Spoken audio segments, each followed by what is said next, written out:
کیا سوچا تھا کہ جب یہ لے جائیں گے کیا سرنڈر کر دیں گے؟ تو ہمیں سوائے اس کے کہ اپنے آپ کو سرنڈر کرنے کے اور کچھ نظر نہیں آتا ہے.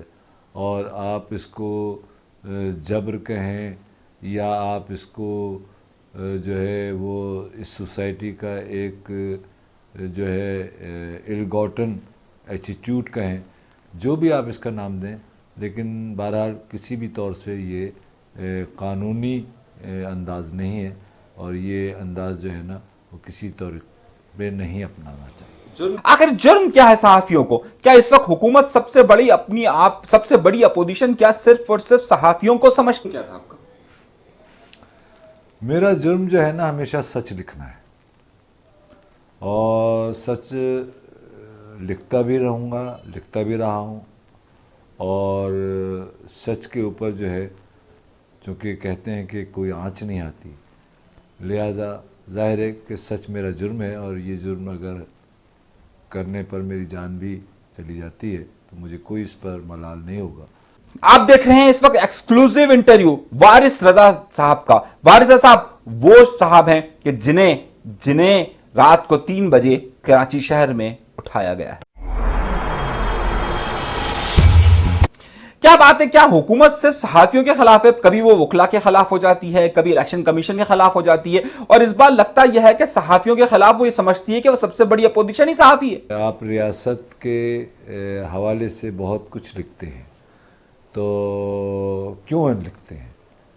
تو یا آپ کی صحافت کہاں سے شروع ہوئی، کیسے شروع ہوئی، اور آپ نے کیا کچھ کیا ہے، اس قسم کے مختلف سوالات جس میں جو کہ میں سمجھتا ہوں کہ وہ غیر ضروری تھے، لیکن ان کا مقصد جو ہے نا بنیادی طور سے چیزوں کو ہراس کرنا تھا کہ میں یا مجھ جیسے بہت سارے دوست جو ہے نا وہ کسی طریقے سے جو خبر ہے اور خبر کی خبریت ہے اور وہ عوام تک کسی طریقے سے ہم پہنچا دیتے ہیں کسی نہ کسی انداز سے، چاہے وہ کالم کے انداز میں ہو، چاہے وہ خبر کے انداز میں ہو، اس سے ہم پرہیز کریں. تو وہ میں نے بڑی معصومیت سے پوچھا، وارث بھائی کیوں لکھتے ہیں اتنا؟ تو مجھے کہنے لگے تم بھی تو بولتے ہو. میں نے کہا میری تو عادت ہو گئی ہے. تو وارث بھائی نے کیا جواب دیا سنیے. شاید کہ یعنی پرابلم کریٹر ہوں جو وہ سمجھتے ہیں، جو کہ ہم نہیں ہیں. ہم سمجھتے ہیں کہ ہم سوسائٹی میں ایک اعتدال لانا چاہتے ہیں، اس سوسائٹی میں انصاف کی فضا قائم کرنا چاہتے ہیں، سوسائٹی میں قانون کی جو ہے قانونیت چاہتے ہیں. تو ہمارا نقطہ نظر یہ ہے، جبکہ دوسرے طرف کا نقطہ نظر جو ہے وہ ظاہر ہے کہ ہمارے برخلاف ہے. تو اور وہ طاقت میں بھی ہوتے ہیں. تو بار ان سے یہ سوال پوچھا گیا کہ آپ آخر آزادی اظہار کی بات کر رہے ہیں، کیوں کر رہے ہیں؟ مجھے بڑی حیرت ہوئی کہ جو صحافی اس وقت جو صحافت کے حوالے سے اور آزادی اظہار کے حوالے سے حکومت ایک قانون لانا چاہ رہی ہے، اس حوالے سے اس کی مخالفت کرنے والوں کے لیے اس طریقے سے کیا اٹھانا درست ہے، اور آخر کیوں اٹھایا جا رہا ہے؟ دیکھیے، صحافت کی جو تحریک چل رہی ہے اس کے حوالے سے بہت ساری باتیں ظاہر ہے کہ ہوئی ہیں، اور میں یہ سمجھتا ہوں کہ اس کو بہت زیادہ فوکس کیا گیا ہے اس پوری میری گفتگو میں، میری کنورسیشن میں.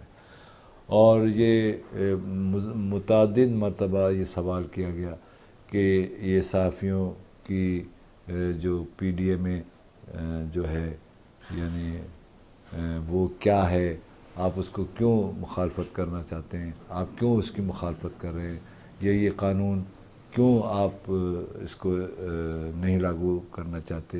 تو میں نے کہا دیکھیے، بات یہ ہے کہ یہ قانون بنیادی طور سے آئین کے آرٹیکل 19 کے تحت جو ہے وہ اس کی خلاف ورزی ہے.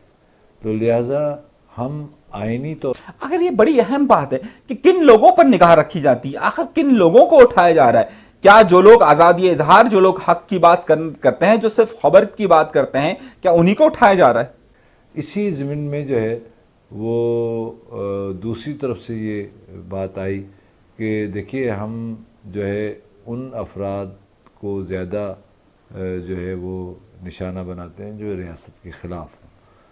تو میں نے کہا کہ ٹھیک ہے، وہ ریاست کے اگر کوئی خلاف ہوتا ہے تو بالکل آپ ان کو نشانہ بنائیں، اور ہم آپ کے ساتھ ہیں، کیونکہ ریاست جو ہے اس کے خلاف جو ہے نا وہ کبھی بھی کمیونسٹ، سوشلسٹ یا لبرل یا سیکولر نہیں ہوتا، بلکہ وہ وطن پرست ہوتا ہے۔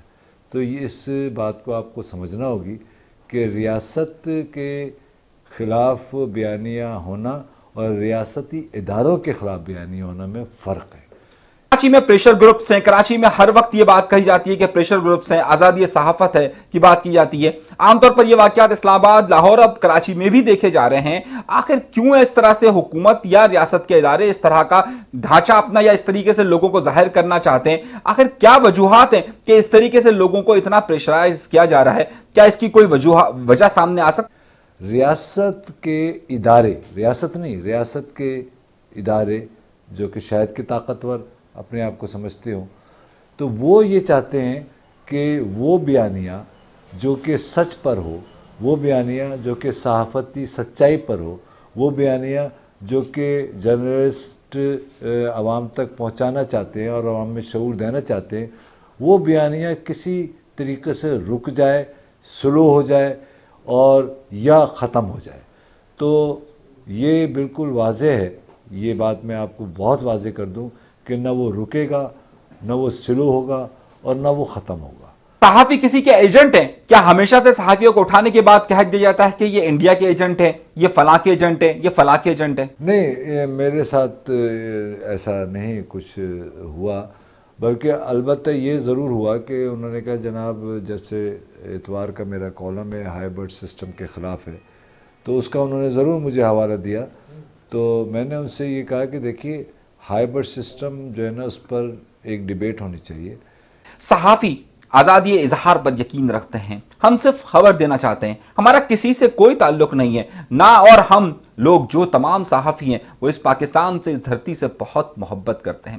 کسی کے اختلاف کو، کسی کی رائے کو، کسی کے تجزیے کو ہمیشہ سے پاکستان کے مخالف نہ سمجھا جائے۔ ہم سب لوگ اس ریاست سے بہت محبت کرتے ہیں، اس لیے ہم ہمیشہ کہتے ہیں کہ پاکستان زندہ باد، پاکستان زندہ باد، پاکستان زندہ باد۔ لیکن ہم صحافیوں کا ایک مسئلہ ہے۔